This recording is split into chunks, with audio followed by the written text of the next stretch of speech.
Guys, in this video, I'm going to talk to the very basics of Part 3 MRCOG. So basically, Part 3 MRCOG is all about a clinical examination. So they are going to assess you how good a doctor you are with the patient and probably with your junior or probably with your consultant. So it will have 14 tasks, roughly around 8 patient simulated tasks where you would be discussing with the patient, either telling the diagnosis or breaking the bad news, or probably counseling about the further managements.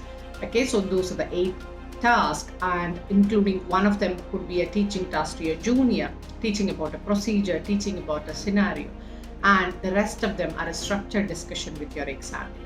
So these are a very easy task if you know what to talk, because in all these Part 3 MRCOG exams you are running against time. Okay, so you have 2 minutes of reading and 10 minutes of performance in every other task.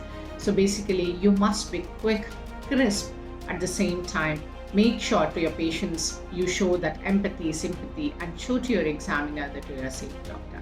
It's a very much doable task when you know how to read, what to read, and what to talk, and most important, what not to talk. For an overseas candidate, it's very vital to understand the UK system so that you can bring those during your performance of the task. So definitely you should have a systematic planning. If you need to know your flaws, if you're not so good at communication, work for the communication. And definitely Part 3 exams, you will not be passing by talking sweet. Okay, so you need to know your knowledge on bang, like whenever they ask you something, you must know exactly for that. They do not ask you the factual things, but they would definitely gonna ask you how would you manage the patient. So get yourself oriented, and it's a very easy task.